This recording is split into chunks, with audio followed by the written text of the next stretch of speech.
कहते हैं दो नावों पर सवार होना खतरनाक होता है और आज के दौर में ये बात अंतर्राष्ट्रीय राजनीति पर बिल्कुल सटीक बैठती है। हिंद प्रशांत क्षेत्र में बढ़ती हलचल और चीन के बढ़ते प्रभाव के बीच भारत और अमेरिका की साझेदारी की नई इबारत लिखी जा रही है। मार्को रूबियो और एस जयशंकर की हालिया मुलाकात ने दुनिया को एक साफ संदेश दिया है कि जब दो मजबूत देश एकजुट होते हैं तो न सिर्फ रणनीति बल्कि भविष्य भी बदल जाता है। लेकिन क्या इस साझेदारी के पीछे कोई फाइन प्रिंट छुपा है? क्या भारत और अमेरिका सच में मित्र राष्ट्र बन सकते हैं या यह केवल साझेदार तक ही सीमित रहेगा? आइए इन तमाम सवालों के जवाब ढूंढते हैं। और अगर आप ऐसी ही गहराई से जुड़ी खबरें देखना चाहते हैं तो चैनल को सब्सक्राइब करना न भूलें, क्योंकि यह आपके लिए एक सेकंड का काम है लेकिन इससे हमारी बहुत बड़ी मदद होती है। क्या आपने सोचा है कि भारत और अमेरिका के बीच व्यापार को लेकर चर्चाएं इतनी गर्म क्यों हैं? क्योंकि दोनों देशों की अर्थव्यवस्थाएं एक दूसरे के बिना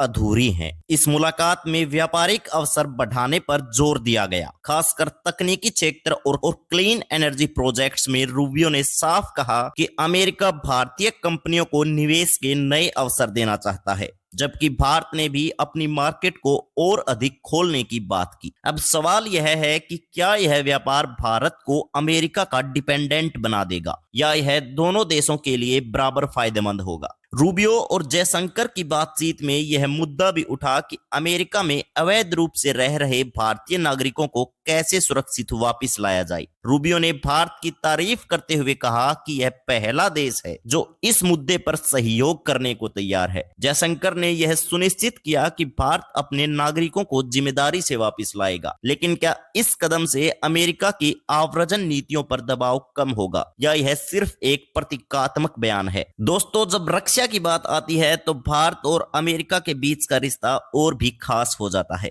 इस मुलाकात में दोनों नेताओं ने रक्षा क्षेत्र में नई तकनीकों जैसे आर्टिफिशियल इंटेलिजेंस, हाइपरसोनिक मिसाइल और साइबर सिक्योरिटी पर काम करने की बात। सबसे दिलचस्प बात यह है कि अमेरिका ने भारत को रक्षा उपकरणों की टेक्नोलॉजी ट्रांसफर करने का प्रस्ताव भी दिया। लेकिन अब सवाल यह है कि क्या इससे भारत अपनी रक्षा क्षमताओं को आत्मनिर्भर बना पाएगा या यह कहीं न कहीं अमेरिका पर निर्भरता बढ़ा देगा? क्या आपको पता है कि अमेरिका और भारत के बीच ऊर्जा व्यापार कितना बड़ा है? इस मुलाकात में स्वच्छ ऊर्जा और नवीकरणीय ऊर्जा के क्षेत्रों में सहयोग बढ़ाने पर चर्चा हुई। रूबियो ने भारत के सोलर एनर्जी इनिशिएटिव की तारीफ की और इसे भविष्य का सबसे बड़ा कदम बताया। लेकिन सोचने वाली बात यह है कि क्या यह सहयोग भारत के ऊर्जा संकट को हल कर पाएगा या यह केवल कागजों तक ही सीमित रह जाएगा? और अब हम बात करने वाले हैं उस मुद्दे की जिसने चीन को सबसे ज्यादा परेशान किया,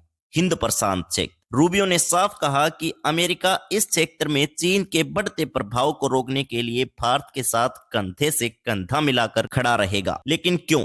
क्योंकि चीन अपनी आक्रामक नीतियों के जरिए इस क्षेत्र में छोटे देशों को अपने पक्ष में करने की कोशिश कर रहा है। यही वजह है कि ट्रंप प्रशासन ने भारत जैसे देशों के साथ रणनीतिक साझेदारी को प्राथमिकता दी। रूबियो ने यहाँ तक कहा कि यह साझेदारी केवल एक रक्षा गठजोड़ नहीं है बल्कि एक वैश्विक संतुलन स्थापित करने का प्रयास है। सोचिए, अगर भारत अमेरिका ने मिलकर चीन को रोक दिया तो इसका असर सिर्फ हिंद प्रशांत में नहीं बल्कि पूरी दुनिया पर होगा। दोस्तों, रूबियो और जयशंकर के बीच हुई मुलाकात में बांग्लादेश की मौजूदा स्थिति पर भी चर्चा की गई। वहां के अल्पसंख्यक और राजनीतिक अस्थिरता के मुद्दे भारत और अमेरिका दोनों के लिए चिंता का विषय बने हुए हैं। जयशंकर ने कहा कि बांग्लादेश में स्थिरता भारत की सुरक्षा और व्यापार के लिए जरूरी है। रूबियो ने भी इस बात का समर्थन किया कि बांग्लादेश में शांति और स्थिरता लाना हिंद प्रशांत क्षेत्र में स्थिरता के लिए बहुत ही महत्वपूर्ण है। तो दोस्तों, यह मुलाकात भारत अमेरिका संबंधों में एक मील का पत्थर साबित हो सकती है। लेकिन हर साझेदारी की अपनी चुनौतियां होती हैं। भारत के लिए सबसे बड़ी चुनौती यह है कि वह अमेरिका के साथ अपने साझेदारी को मजबूत करते हुए अपनी स्वतंत्र विदेश नीति को कैसे बनाए रखे। वहीं अमेरिका के लिए यह सुनिश्चित करना होगा कि यह संबंध केवल एक तरफा न बन जाए। और सबसे महत्वपूर्ण बात, हिंद प्रशांत में चीन को रोकने की यह रणनीति क्या वाकई कारगर साबित होगी? आपकी इस पर क्या राय है? क्या राय है, साझेदारी भारत के लिए फायदेमंद साबित होगी या इसमें कुछ छुपे हुए खतरे भी हो सकते हैं? अपने विचार हमें नीचे कमेंट बॉक्स में जरूर बताएं। जय हिंद, जय भारत,